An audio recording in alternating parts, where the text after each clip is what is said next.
Welcome to the Impact My Life podcast, where we try to give you self-defense for life. My guest today is one of my oldest friends and favorite people in the world, Mary Beth Featherstone.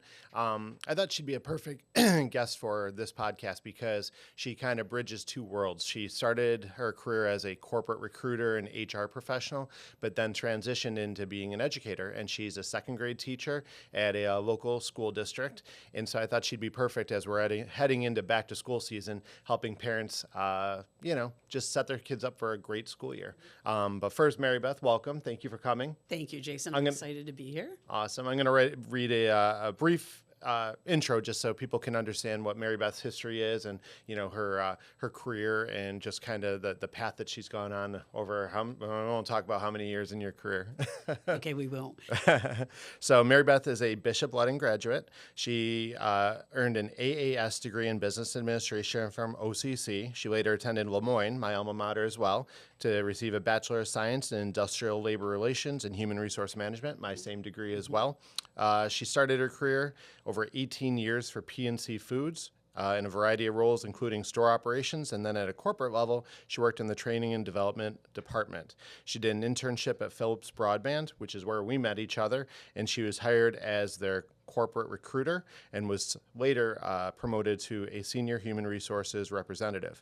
We were both victims of being divested after Philips Broadband was sold out, and together we fired probably about 700 people together, and unsurprisingly, we both chose different career paths after that.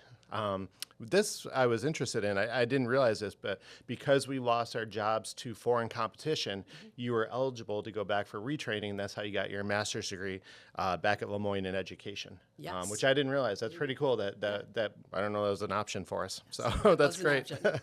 So she's currently, as I said, teaching second grade in a local rural school district. It's her 20th year teaching. And then also, besides being great friends, her daughters were also black belts through our program. They're out of college and working and doing their own thing right now. But her one daughter, Taylor, got her third degree black belt with us, and I think she had the distinction of being our very first black belt. She was probably one of our first students. She was our first student. Yeah, but definitely our first black belt as well. She got up to third degree black belt, and then her younger daughter, Sophie, was a second degree black belt, which kind of leads into you've raised two awesome, successful daughters. So that's just another reason why you'd be giving great information to parents as we enter into back to school season.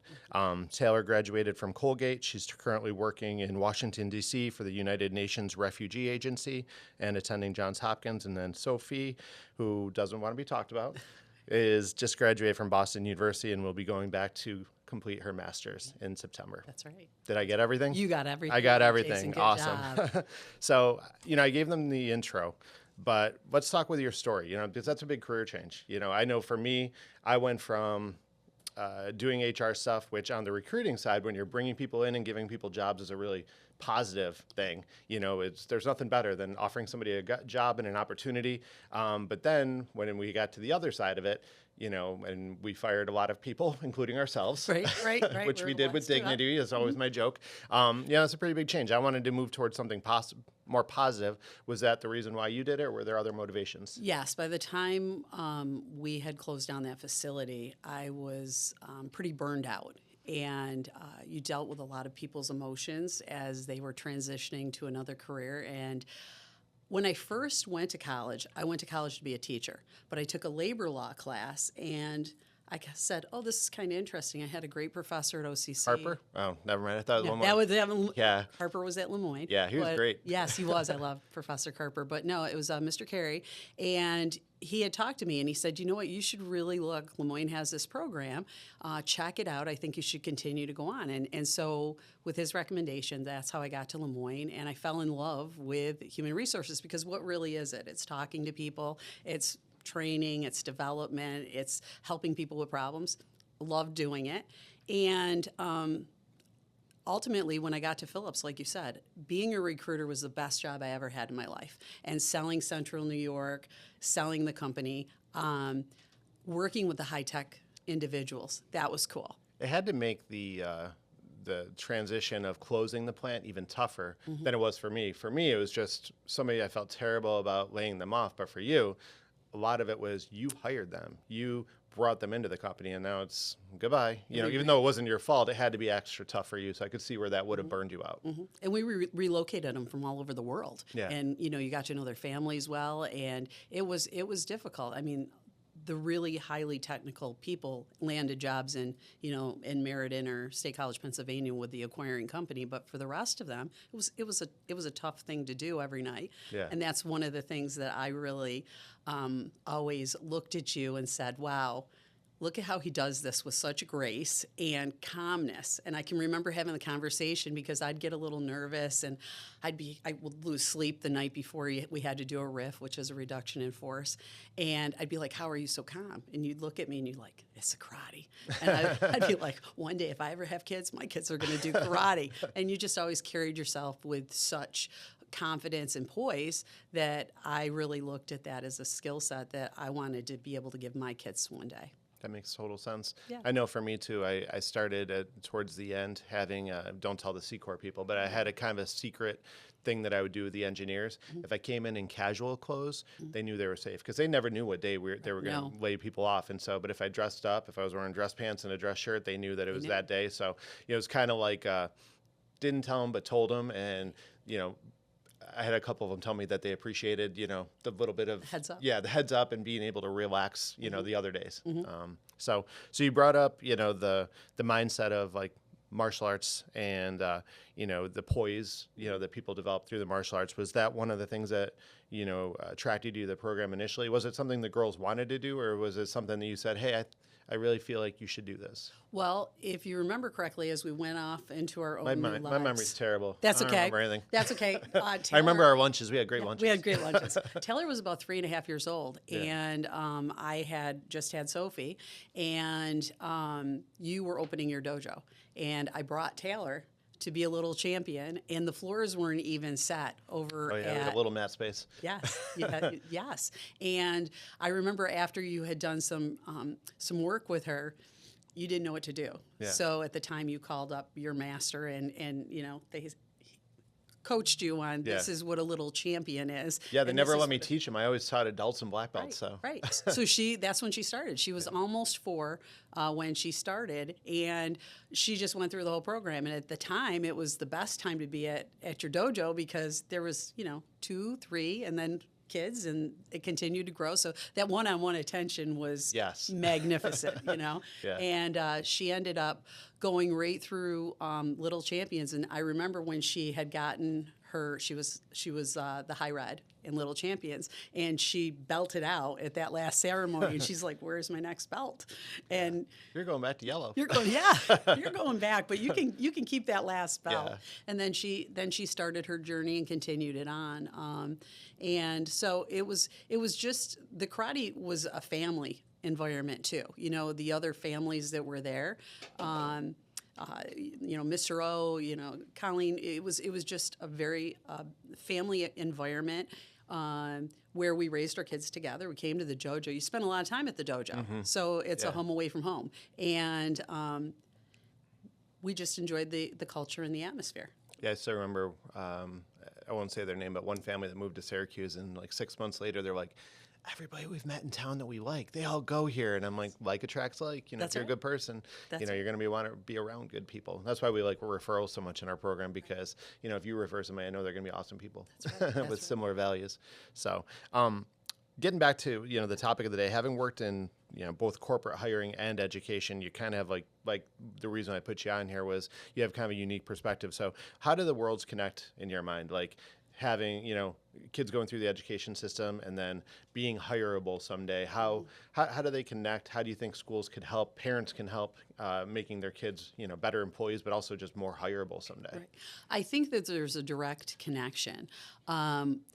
When I'm in a second grade classroom, I just look at it as being, I have small engineers, I have small marketing people, I have small electricians, I have small plumbers. Don't forget supply chain. Yes, supply chain people. It's just at a different level of training and development for people. And when you first go into education, any of that past life you have, the state of New York doesn't recognize. So even though we were training PhD engineers, that didn't count. So it was like starting all over again, which is actually funny because training is training. And you came in as a A rookie teacher. As a rookie teacher with no experience. Yeah. So where is that correlation? It's trying to set up the best learning environment, whether you're an adult learner or a young learner. It's knowing what's developmentally appropriate at the age level. It's knowing goals. Goals are huge. What is your learning goal and objective? Whether you're doing a 4 or 5, 6-year-old or somebody that's graduated from college. So you're always setting goals. And one of the things, you're probably going to laugh at this, but one of the things that I've incorporated because I spent so many years at that dojo. Yes. A lot of the things I feel like you guys should get some sort of an award or at least a better chair. Right, a better chair. But like at one point we had it up on the walls, goals we set are goals we got. That's the motto of my classroom. And to bring it full circle, a couple years ago, one of my students was the valedictorian. And in her speech, she actually gave me a shout out and told the audience that I had, taught her about goal setting. And really, it was the karate and the environment that was created there. It's a win-win culture that I see as an educator. We looked at things like victory lists or goal lists. I do them every year in my classroom. Yeah. Those are things we did in the dojo on a yearly basis to look at, what are our goals? How are we going to accomplish them? And at the end, celebrating those victories and being very goal driven. And so that's what we do in my classroom at the beginning of the year. We're going to go in and say, what do we want to accomplish by the end of this year? And we make a list. Yeah. And then at the end of the year and as we're learning them, we're checking them off. They must love that, the visual. It is. It's a great visual. Especially that age. Especially, yeah. yes. They must, it's like party when they get to check something off. They must love it. Yeah. The other thing, we constantly say, there's a lot of chanting back and forth in the classroom. Habits we train are habits we gain, And it's, where did that come from? That came from the dojo. Use it all the time. Yeah, and because it's reinforcing positive behaviors in students and getting the required outcome that you're looking for. So it's when you look at the benefits of what has happened at karate and how it plays into the world of education, there's a lot of similarities. You have students, I have students. You're trying to get the best out of those students. Your students are all different learners. Some may have issues. Maybe they have ADHD or ADD or other things that have problems focusing. So your job is, what are some strategies that I can give them to focus? What do? We do, listening positions. Say as I 1, say as I 2, say as I 3. That's what we do in the classroom. And, I don't care what position you're in because I teach them, say as I 1, 2, and 3. As long as when I say listening position, you're in that listening position because that means you're showing me focus with your eyes. Yeah. And you can see, you should really you're welcome. license this because, I want to come visit, though. I know. It's a great environment. Not at the beginning when you're still training them. I'll come in about December. Okay, we'd love to have you. It's an open invitation. That's awesome. So heading into the school year, what are some important things that you think, one, as a teacher, but also as a parent, 2 successful daughters, what are some things that parents can do to set up their kids for success this school year? Given the challenges. I mean, we were talking before we went on air, like what the pandemic did to some of these kids and learning, what can parents do and, to help them have a great year? Routine and structure are 2 of the keys. Getting them in a routine at home, a regular sleep routine, an eating routine, a chore routine. Are they reading? Kids need to be reading at least 20 minutes every day. Less screen time. That's a huge one. This might be a little tangent, but just this week there was a study that was released that if you actually unplug for 3 days, 3 full days from your phone, it will actually reset your brain because of the levels of dopamine that's released with all this screen time and the brain fog that has been created through too much screen time. When you're a teacher in a classroom and you've got anywhere from 16 to 25 kids in a classroom, that first couple weeks of school, it's like a fog. You can see that in their eyes. Part of it's that, this has always been my opinion, I think teachers need a break. I think summer's just a little bit too long. I noticed about mid-August, the kids are you can just tell the focus, the attention to detail, just it's not there like it was, So it's just a hair too long, and I think it makes it tougher for you guys in September. That's why we spend August at the dojo hammering home, like, how are we going to make this the best school year ever? And like every message is directed to in August, like setting them up for success and getting a running start versus kicking in the gear in October. That's one of the benefits when we go back to school, having that Tuesday, Wednesday start, because by Friday, oh boy, they're exhausted because they haven't had to sit there and be that focused and that structured. We give a lot of movement breaks to try to help them be successful, but it's something called the summer slide. Yeah. Every child faces it, and some children can lose up to 2 reading levels during that summer slide because it's not. Taylor never did. No. Some kids don't, and that's why her head was always in a book. In a book, so she loved reading. But some kids really thrive in it, or they're going to the local libraries. All of the local libraries have reading clubs that you can still join even right now, and there's reward programs after you've read so many books. There's incentives to make it fun. But there's something to be said about families spending time together. Bonding, y'all read a book, drop the phones. That's what that would be as a family. Drop the phones and spend some actual time talking. Kids make real life connections to learning. That's how they learn, and that's through dialogue with their parents, expanding their vocabulary, talking to them.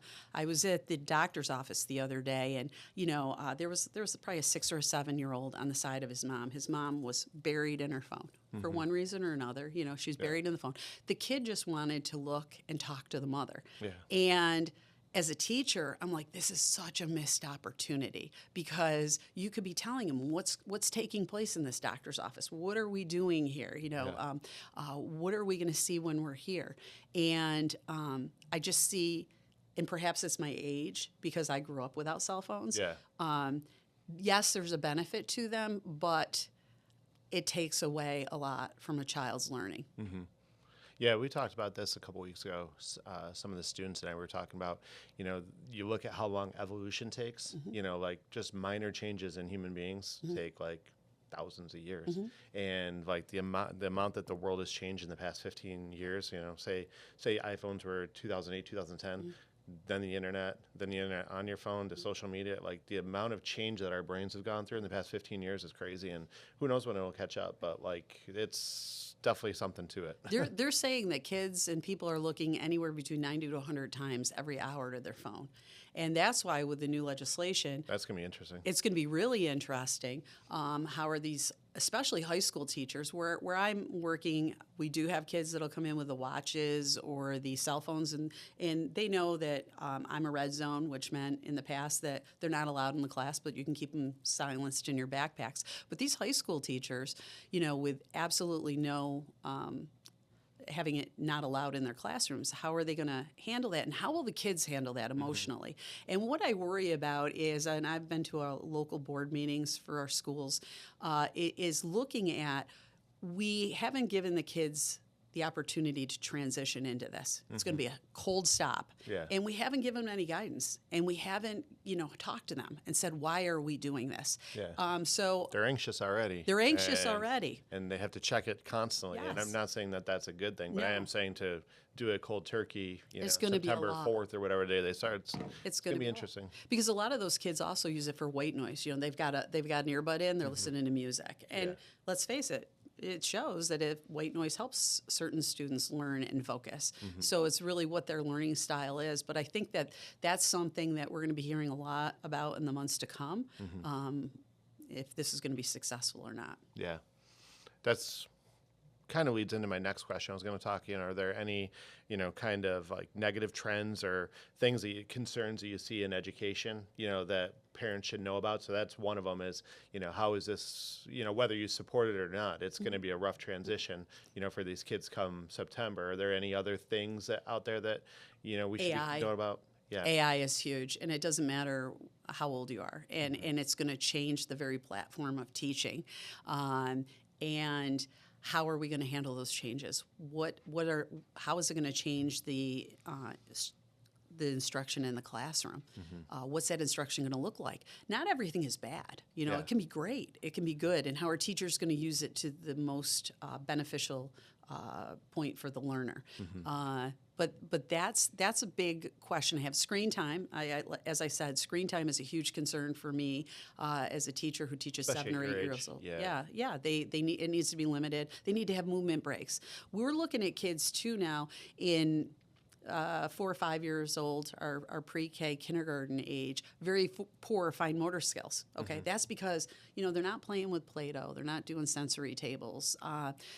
Maybe even as babies, they're not doing belly walks. They have poor core strength, and I know But their hand-eye coordination's good. their hand-eye coordination is good, but everything else isn't. So that's a concern. How there's two thoughts on handwriting.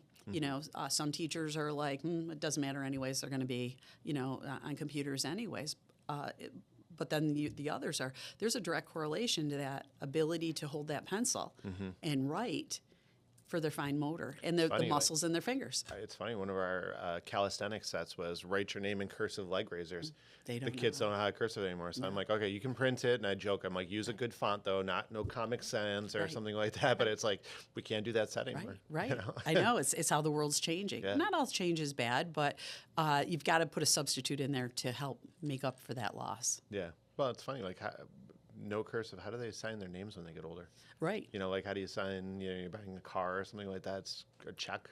Well, it's interesting because we teach counting coins in second grade up to $1, and these kids for the most part are like, what are these coins? Or like the quarters. There's not a standard quarter anymore. There's all different kinds of quarters, and so they'll be looking and they're like, is this a nickel or is it a quarter? Yeah. Because they're going to the store. There's nothing that's really costing that. They're not carrying change around. Yeah.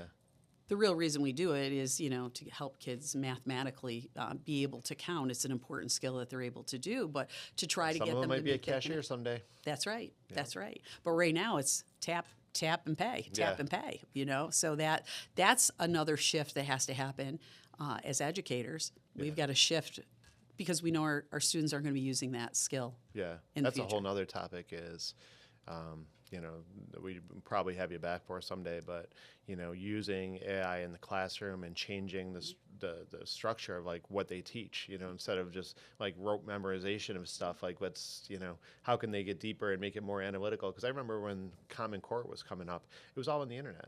So like they would say, they'd say, solve this problem 5 ways. I'm like, I got 3. So I would Google it and the question was right there. And if I'm doing it to find the last 2 solutions, all the other kids are. So it's the same as AI. So that'd be an interesting conversation of, what are they going to do? How are they going to change it and when? Yeah. Right. So obviously you're a teacher that, is still very involved emotionally. Like you care about your students. You care about what you're doing. You take pride in your job and you enjoy it. Like you have an awesome age. Like that's a fun age. It is. But like, what do you wish that parents knew about like what you guys are dealing with as teachers? Like, I think a lot of parents know, you guys are overworked, doing stuff in the evening. The administration is tough.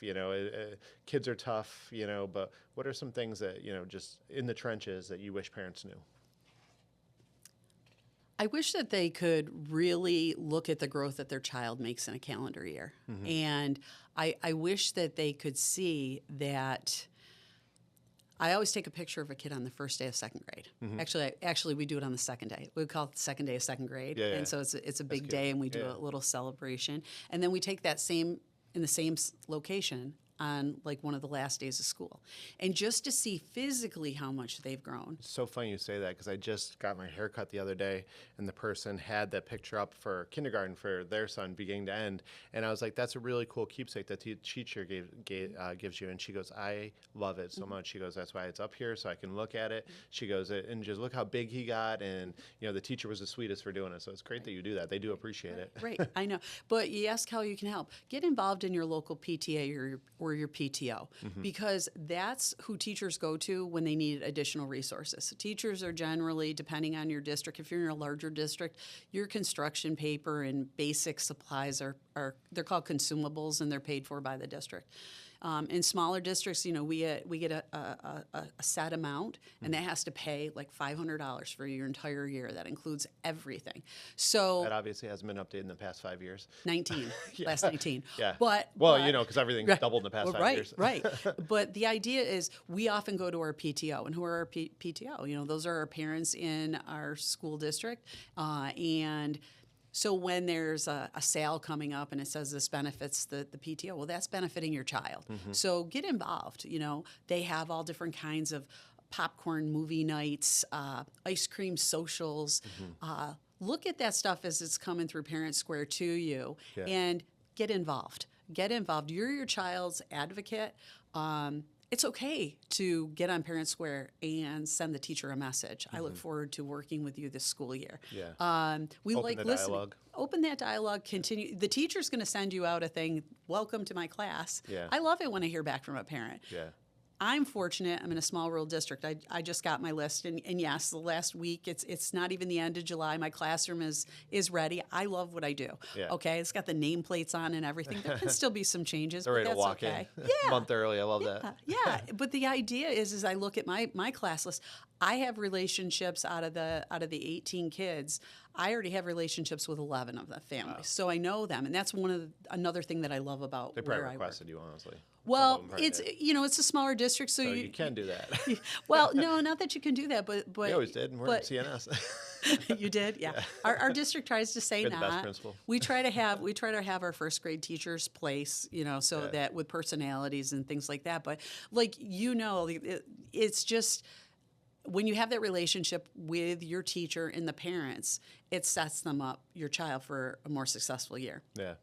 I always have the thing, I give parents we have Parent Square now, so it makes it a lot easier, but obviously, because I live in the same community, you can go to your neighbor and get my phone number, and they'll call me, or they'll see me at the store, and I encourage them, at Green Hills, and I encourage them to contact me, because if they have a question, or if their child has a concern, or they're nervous or something, call me. That's why I do what I do.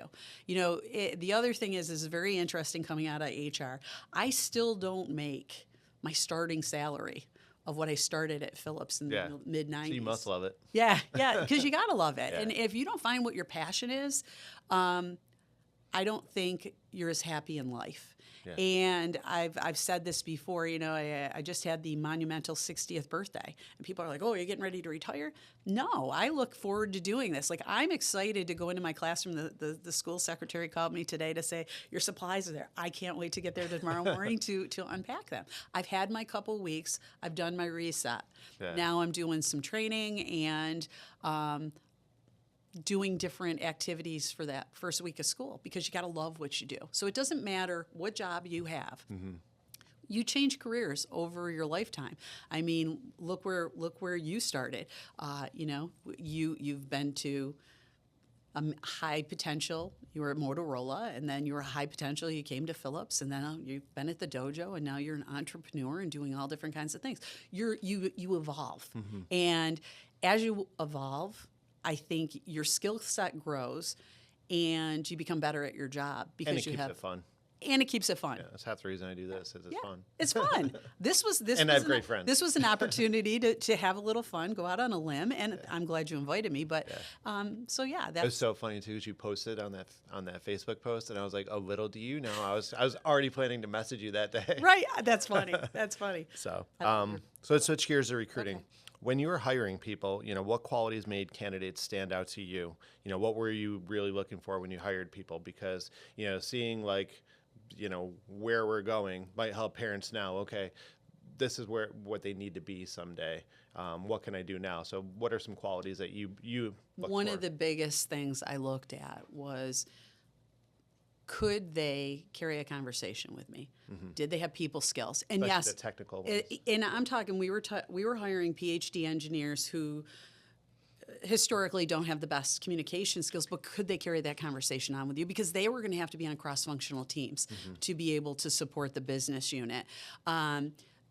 your soft people skills, your social emotional skills, that all plays in to you being successful in life. Because how are you going to be a plumber or electrician if you have no people skills? You've got to be able to talk to a customer, make eye contact, and what do we do? Polite greetings. So that's what you learn at the dojo. Yeah. Polite greetings. How do you shake somebody's hand? How do you make that eye contact? How do you smile? How do you smile? Look like you want to meet them. Exactly. And that's one of the most important critical skills that I always looked for.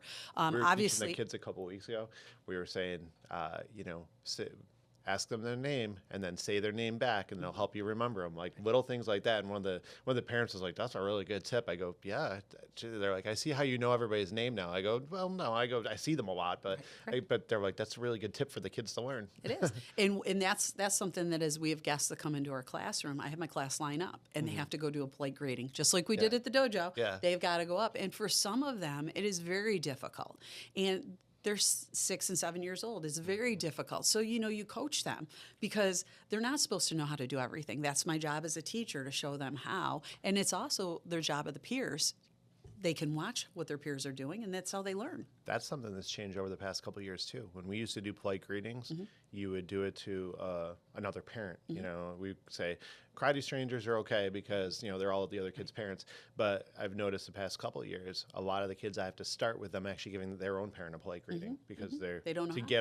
get them to go to somebody else is just too big of a bridge to gap. Yes. So for the ones that are a little nervous, it starts with their parent, then it goes to us or one of the little assistant instructors, and then it goes to a stranger. It's And understanding. that was a jump we had to make. It's understanding your learners and Yeah. what they need and their needs. And so you, as their instructor, are looking at where are they and where do they need to be and how do I We don't bridge need to that cry gap. over this. No, We that's can right. make it easier. But the trauma can be real because to them, that is a huge thing. It just is something as simple as when I'm standing at the door as the kids come in, a greeting, hug or high five. It's one or the other, hug, high five, and good morning. And we're part of a family, and that's how we state it in the room. We're part of the family. Before they can leave at the end of the day, tell me something good that happened today. And that's what I would encourage parents to also do is when your child comes home, how was your day? A lot of times they're going to say fine and nothing happened. Well, lots happened. That's why I try to send messages home to parents about this is what happened today so that can help bridge a conversation at home and that the kids can then be like, oh yeah, we did do that. We have something every Friday at our school where the parents are invited to come in and we have guest speakers. It's called a morning program and it's only about half hour. But it's also another opportunity. Now, not every parent can attend that. They're busy, have limited sick days or personal times, but they can Zoom in. And that's another nice. great a great way for them to make a connection to what's going on in their kids' learning space, and it that dialogue is critical to making the child feel more comfortable and be more expressive verbally with what's going on. Now, I know you teach elementary school kids. For parents that have older kids, like middle school, high school, what are some things you'd say that they should focus in on to help their kids prepare for like the professional world? First thing is the minute they hit their freshman year, one of my colleagues had given me this tip, and she had 3 successful boys that were older than the girls. Start a folder, a 3-ring binder, from the moment they hit their freshman year. And in the binder, if they get any awards, they're doing any extracurricular activities, they're doing any volunteer work. And at the end of each semester, see that it's updated. Because when they go to apply for college, it makes those dates really easy to remember, and it also brings it right to the forefront. Not everybody goes to college. That's okay. Some are going into trade schools. Look at with Micron coming, we need a lot of different tradespeople, but it will also be a point of interest that future employers will need to know that you did, and it's like a resume, if you will. You're building a resume. You're building a resume, although it's not on that actual format. But it's reminding you what are those things I did. A lot of times our kids are learning different software in schools or 3D printers, things that to us as adults would be like, wow, you know how to do that? They're learning that in their technology classes, or we have an ag program, and ag teachers at the district I'm in agriculture, and they'll come in. I couldn't tell if you said egg or ag. Ag. And we also have in our district, one of our local fire departments has an Explorer program where our kids can go and they can figure out what it's like to work for a fire department and to learn those skills. So get your kids involved in as many things as they can. Try to find out what their passion is. They're not going to like everything. It's okay. My biggest thing, and with my second, and I don't know if you remember this, got the, and I'm not supposed to talk about her, but she got her. Far. Okay. but after getting the first degree black belt, I made her stay because it was only another year, and I didn't want her. I didn't want but your sister has a third degree and you don't. It's sometimes as a parent, I think it was a parent fail on my part. I should have said it's okay. You don't have to keep going. Yeah. But I was so worried that they would regret it later because karate, when you're in cycle, it is a lot of dedication and it's commitment. And, you can go back. I love Tom Brady's Hall of Fame speech talking about football. Yeah. I challenge anybody. Karate's a lot like football. It's a lot like hockey. We call hockey moms are a lot like karate moms, okay? Because it's our life. And when you're you're at that dojo 4 days a week and you're doing runs, and God bless our running coaches, Mr. O and Colleen, and Mike, who are running with these kids. Yeah. It's a commitment. And you know what? Sometimes commitment's hard. That's why it's called a commitment. And being successful, we talked about, and you talk about in class, not everybody's going to be here is going to be a black belt. Yeah. That's okay. But in order to obtain the levels of a black belt, there's sacrifice. And that's where I think as parents and educators, we sometimes fail kids because life is hard. Okay? Yeah. And you have to be committed and you have to work hard in order to obtain things. Not everybody in life gets a trophy. Yeah. And I think every child should be celebrated. That's the difference in what I'm saying. But if you have a child and they're going down the path and they're truly not happy, try to find something that they are happy doing. And let them see multiple different activities. That's the time. That's the time when they're young. Let them try drama. Let them try to do football. Let them try to do track. There's my daughter Bella. She tried everything. One year she's like, "I'm on the tennis team." I'm like, "You've never picked up a racket." "I'm on the tennis team." Like she would try everything, and it was wonderful. It's because this is their time. This is their time to find out what are my passions and what do I actually like doing. And yes, there are times when it's uncomfortable, or they're like. My thing, I was always like, if you signed up for it, you're not going to quit. If you made that commitment, you're going to follow through on that commitment at the end, then you can decide do you want to re-up or not. And allow them to fail sometimes too. Like my favorite phrase I got from another school owner is "Failure's your friend." Failure's your friend. And let's let them fail a little bit when they're young, because the implications of failing as you get older are a lot bigger. So that's right. Let's get used to, okay, I can handle this. I'm going to come back stronger. I'm going to learn from it, and realizing it's not the end of the world. That's right. Yeah. And in our classroom, in mine in particular, I have it's right up on the wall. It's all about being in a growth mindset. It's okay to make mistakes. It's when things are hard, that's when the best learning is taking place. Don't give up. Always have a good attitude. And your ABCs of your attitude is your belief. Attitude, behavior, character. That's right. It's critical in life too. So how does that parlay into your work? The ABCs, ABCs, because you need that, and it shows. Your energy level, do you often remember in karate we're going to say match my energy? Yeah. Match my energy. If you're going in for an interview, you want to match that interviewer's energy. You don't want to be slumping. We've seen it where they're slumping. They think they got the job because they're the CEO's next door neighbor, and I got this in the bag. No, you don't. Every person from the moment you hit that door, you're being interviewed. I can remember Pat, our operator, the receptionist. Yeah.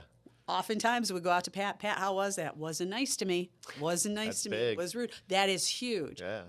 When you're on that company's property, you're being interviewed, and so you hope people are just like that naturally. But if they're not, but I know we would hope because we are. Yes. But if they're not, they better get. That's a good thing to train your kids on. Yes. You're nice to everybody. That's right. That's right. And it's also a way how do you choose between candidate A and candidate B? If they've got the same skill set, we're choosing the person that had the better people One skills. that Pat liked. That's right. The one that Pat liked. I didn't know you did that. That's awesome. Yes. We used to call her all the time. How'd that go, Pat? Yeah, that's perfect. Yeah. I'm sure I was nice to her. You were always nice. That's why you got that job, Mr. Management Development Candidate. We kind of covered a lot of this, but like looking back now as adults, how did getting black belts, being in the martial arts, being in that lifestyle, how did that help your daughters, do you think, as they're coming into adulthood and going through college? I think that it helped because they had goals. They had some place that they went with kids of a like mindset. They had instructors who, in addition to their teachers in school, reinforced behaviors. They also helped as an extension of the family, meaning that they would talk about polite greetings. They would talk about work ethic. They would talk you this is all things you did, you know what I mean? And as you sat there as a parent, as your child was being instructed, I think what it did was Taylor, and she told me I'm free to talk about her. Taylor is what she is because of the person she is, but karate was her forte. She loved karate. She loved you. She loved the dojo.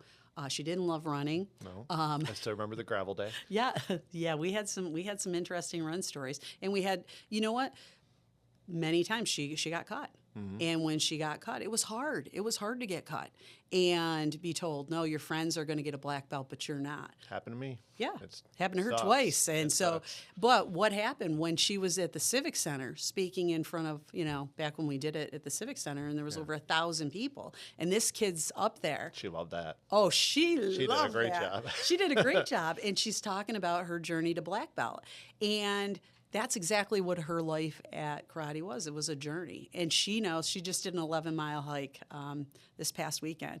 She's like, it reminded me of my Saturday morning runs. I didn't think I was going to make it, but I kept my eye. I was going to make it to the top of that summit, and so it reinforced her when she was the salutatorian of her class, and during that speech, she talked about goals and goal setting. And she talked about, okay, I've reached this goal now. What's my next goal going to be? Yeah. So that's what karate put into your life. It was the discipline of it. It was the physical activity of it. That's one of the things I love is I see all the kids on Instagram. I love that even if they don't do martial arts as adults, they're all active. They all go to the gym. They all do something. And I love that they grew up with like a healthy lifestyle. That's like for me, like a really cool legacy. Huge. And I go back to the run coaches because they had such an instrumental impact on these kids as well. But they were role models What they as well. volunteered for. They volunteered, but they They're great volunteered people. to drag people and get them there. But they volunteered because that's what they were good at. And the kids were able to have that model to them. This is how we do it. This is how we get there. And it also showed about giving back.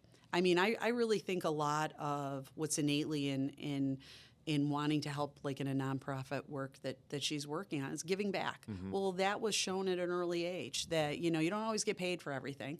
And how do you help others? Yeah. And, we did all kinds of drives at the dojo for different organizations that were in need. So it went hand in hand what was Even going on just at home. something as simple as at the end of the run, like somebody's not back in, Go out back and get them. Yeah, Go back run and them in.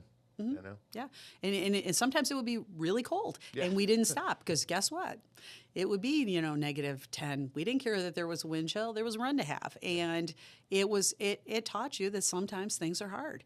And I understand that some of that may have changed, and it certainly changed from when you first got your black belt. The standards were changed and made a little easier, but it builds character. And in those times when you're trying to run to that fence post and there's only you, the run coach, and the fence post. And that canal.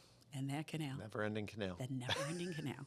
Yes. So it teaches you a lot of valuable life lessons. Yeah. The canal is life. Wrapping up, last couple questions. If they're not in the martial arts, what types of things do you think parents can do to help their kids develop like the type of character and work ethic that you just referenced?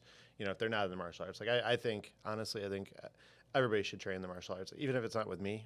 I'm very upfront. Do the Pepsi challenge, see whose style and, like, and personality work best for you and your family.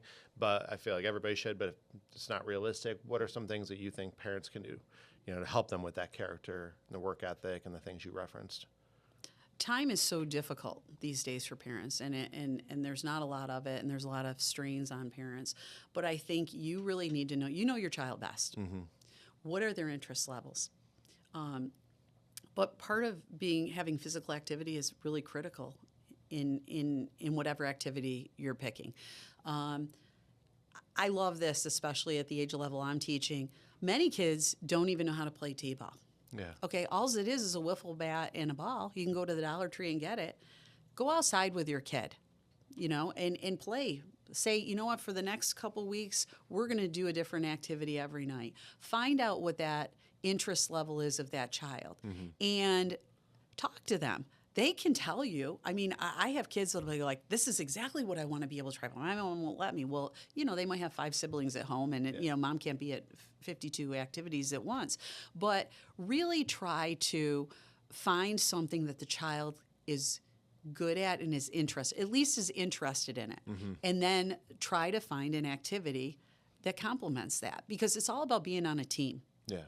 Whether it's t-ball, whether it's football, whether it's soccer, and not everything has to cost money. You can do a lot of club sports. I feel a lot of parents get kind of roped into the travel thing, and every time they come in, they're complaining about how much it costs, how much travel there is, how much time it takes, and it's like they're probably not going to be in the World Cup. Like, just let them play. Let them play like the little community leagues, and then for school, and they'll have a great experience, and they'll get the the being part of a team, and working together, and they'll get better, and they'll have fun. Expose them to different coaching styles too. I mean, that's also a pretty cool thing to do. And as a parent, you sit there and you watch.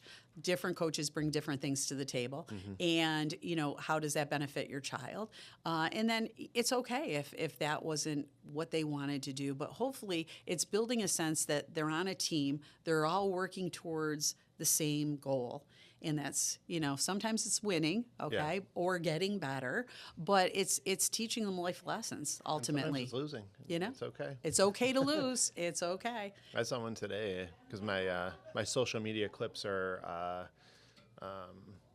cooking, golden retrievers, and fighting. So, but I saw it was a amateur Muay Thai fight. 2 kids from the same team had to do a final Muay Thai fight together, and the kid that lost, they're on the same team, is bawling his eyes out, but gives the other kid a big hug, even though he lost to his teammate. He was still happy for his teammate and loved his teammate. That's right. But those types of lessons are important to build character. They build character. People are sick of hearing me say build character, drink more water, and this builds character, but it's important. It's important. It's important. It's important. All right, last question. Yes. What's your biggest hope for the students you teach and kids in general as they prepare for their futures? Because it is kind of a crazy world, and the pandemic didn't help. No. So I think this generation's facing more challenges than we did. I feel like we grew up in like a sweet spot. It was a great time. Yeah. It was everything was a little easier. So what are some of your hopes for the kids for the future? As I look in the kids' eyes that come into my classroom, my hope is that first and foremost that they enjoy the educational journey that they're embarking on. And it's a hope that they graduate. And that's a stretch for some kids. But that they graduate and they make good choices. And every year, I've got to go on this little tangent here, but every year our seniors come back into our classroom. And they talk about the walk, but they actually come in and they talk with our kids about what it was like when they were in 2nd grade and what do they remember. And to hear their stories of what they remember, and they always usually are similar or the same. I remember when they come back for pumpkin carving into the classroom. So they're like, I remember when we did pumpkin carving. And they're like, this was the best day ever. And, I want them to have a love of learning and to remember being at our school as being a good time and making great friendships. I hope that they always follow the passion in their heart. I hope that they have success in life, whatever that may be. And for some teachers are like, oh, you got to go to college to be successful. Some of I've got kids that are plumbers, electricians, contractors. It's whatever's making them happy. That's what I want most for my kids, is to be productive citizens that are happy and contribute back and give back to their community, wherever that community is. That's important. That's what I'd say is most important. Volunteer in your community. Give back. I think that's the perfect place to end it. Love you, MBF. I love you, Chase. Thanks for coming in. Thank you for having me. And thanks, everybody, for watching. See you next time.